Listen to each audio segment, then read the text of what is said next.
Hi, I'm Anne-Marie from brambleberry.com, and today I'm going to show you how to make soap with yogurt. Why would you make soap with yogurt? Well, yogurt is chock full of lactic acid, which helps to promote skin cellular turnover. In addition, soap does that too, but this helps to provide a little bit of creaminess to your soap as well. This recipe is 50% olive oil, uses oat oil and shea oil for an extra creamy, conditioning final feel. A couple other things about this bar of soap. It is fragrance-free for sensitive skin, and it uses colloidal oatmeal. Colloidal oatmeal is great on faces. It also adds to the slip and the stability of the lather. So there are some things to think about when you're working with milk. So this is sort of a more intermediate soap, but if you're a brand new beginner, we do have lots of beginner videos on this channel, including videos on how to work with milk specifically. So stop here and go check them out. If you're not new to this channel and you've made soap before, however, let's talk about how to work with yogurt.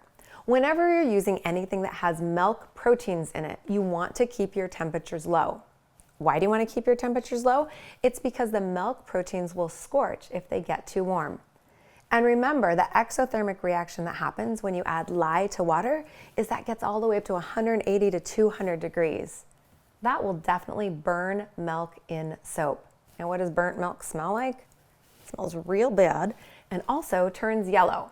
So for this recipe, we're going to be water discounting just a little so we can add a yogurt all the way at the end at thin trace when, one, more of the lye has mixed with the oil, so our pH has come down just a little, and also we'll be at the most cold the entire recipe will ever get. I love milk soap so much I wrote an entire book about it. If you haven't gotten my milk soap making book yet, now is the time to do it.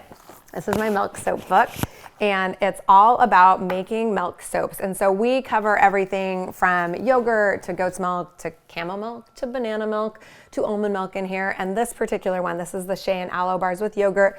This recipe was sort of inspired a little bit by that, but this is milk soap. And if you at all are curious about how to make any sort of soap with milk, this is the book for you.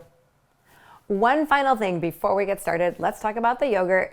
So when you're either making the yogurt or buying the yogurt, be looking for additives. You don't want carrageenan, you don't want added sugars. The percentage of milk fat really isn't that big of a deal. Full fat is great, but you definitely want to be looking for like artificial flavors or anything that is not basically just milk and whatever bacteria that's being used to make the yogurt. So the more simple, the better. No additives, keep it plain, and you're gonna love your soap. Before I suit up for safety, I am going to add my titanium dioxide to the entire batch. That will help keep the batch more even and yes, white in case the milk scorches at all. And I'm going to be adding my colloidal oatmeal to the entire batch. That way it gets really fully mixed in and when I'm doing my stick blending. For this, I'm going with just 1 teaspoon, and this is a ½ teaspoon measurement, so just 2 of those. And I am soaping a little bit cooler, so we'll see if I'm able to avoid the traditional titanium dioxide glycerin rivers that sometimes happen when you're soaping a little bit warmer. Since there's no lye, I'm gonna keep all my safety stuff off first while I just kind of incorporate this in. There we go.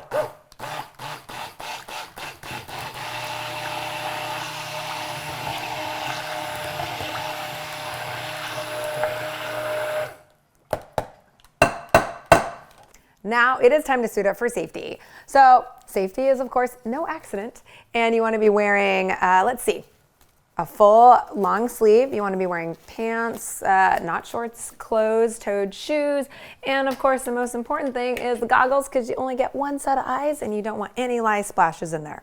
Children and pets, gone for at least 45 minutes to 60 minutes, and of course make sure you're working in a well-ventilated area.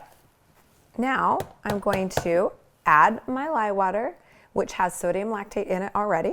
Sodium lactate is essentially a salt that helps to harden everything up and produce a smoother, more shiny bar of soap. And it's in my lye water. It's optional, but I use it in almost every batch, especially any batch that's going to be in silicone. Burp the stick blender to get any air bubbles out. Slowly turn it on and just work.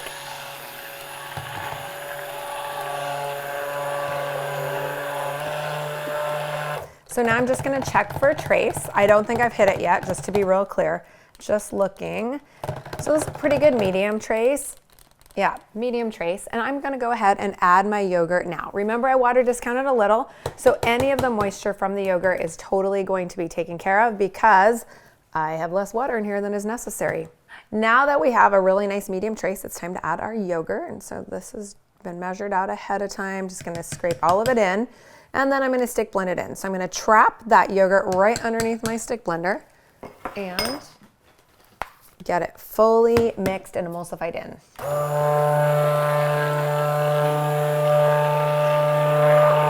God, that is so pretty. Is that a great trace? Everything's in here, and including our yogurt. So I'm just gonna go ahead and pour evenly and then work on a little bit of texture, and of course add my oats to the top. I'm gonna get a spatula and get all this soap out though. I love how pretty this looks already. I am psyched, and I can't wait to use this bar too. This will be great for skin and body, and especially if you kind of have more sensitive skin, because this is fragrance free. It's got a ton of skin loving ingredients. It's going to be fantastic. Now I'm gonna play with some texture, and this may or may not hold depending on how thick the trace is. And of course yours may or may not hold depending on the temperature of the area you're soaping in. So if you're soaping in a really hot area, for example, this probably won't hold right now because the temperature really does affect the texture. I'm gonna go back down here and do a couple more of these. And then once I have manipulated this enough, and really it's wet soap, when is it ever enough? You just, it's so hard to stop. So I'm gonna add a little bit of oat now, just for a little bit of interest, and just kind of sprinkling it on. Yeah, I don't even have to pat it down because it's actually a pretty good consistency right now for the oats to sink gently into the top of my soap. So this one's gonna go in the freezer. I'm gonna try and stop the gel phase that might happen, because remember, gel phase equals super hot, which equals scorched soap. And then after that, I'm gonna come back and I'm gonna show you gel phase versus not gel phase for this particular bar of soap. So both of these loaves were made a week ago, and this one right here went straight into the freezer to make sure there was no gel phase. You can see that the texture is a little bit more smooth because, well, we didn't wait around for it to thicken up to manipulate the top. And this one, we went ahead and let it go through gel phase. That's why the texture is just a little bit more wavy, because we were able to get it thick and manipulate it to get exactly the texture we wanted. So this is the one that went straight into the freezer. And so I'm hoping that, one, we preserved the color and the evenness of the color. And two, I'm hoping we stopped gel phase. If gel phase happened, it's not that big of a deal. It's just, I really want that color to remain even and the texture to remain even. You'll notice I'm cutting on the side, and that's because if I cut from the top, the oatmeal will drag all the way down and give me lines. Now this looks perfect. I am not seeing any sort of gel phase going on. I'm just gonna, cut to the chase and check out the middle. The middle is where gel phase starts in the bar of soap. And so if we didn't get gel phase here, we won't have gel phase in the rest of the soap. So here we go, looking, oh my goodness. Full stoppage of gel phase just by putting this right into the freezer right away. So if you like a more creamy look, this is gonna be your technique.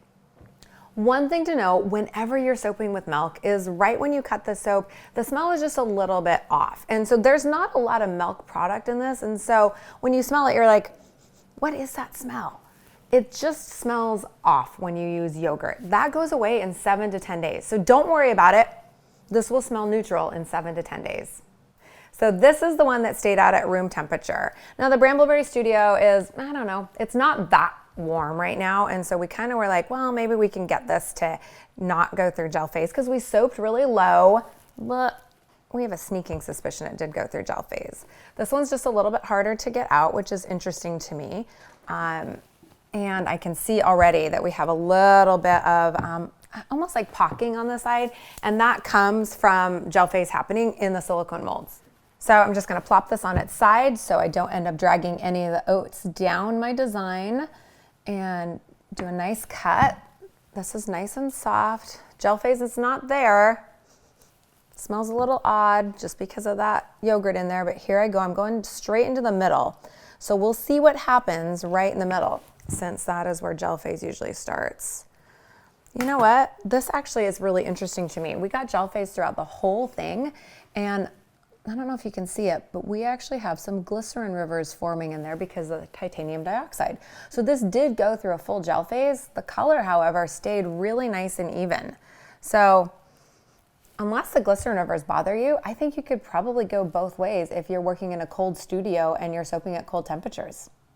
Thanks so much for watching this video. If you like it, please give it a thumbs up below, and of course, subscribe to our channel so you get notified each and every time we come out with new videos.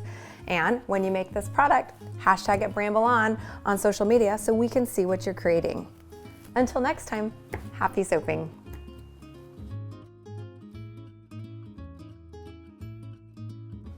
See, this is like very blah. It's softer, that's the word, it's softer, it's not blah. And then here, whew, that texture really stands out. Like the quills of a porcupine. Yeah, I'm not gonna talk to you about goat pee. You didn't stay to watch the soap gel? I know. Whew, okay, here we go. I'm looking around frantically for my knife. Seriously, cutting like evenly is a skill that I do not possess. This is already smelling better. Yeah. I can't wait to use these. Are you psyched? Yeah. I'm super psyched, yeah. Stupendous!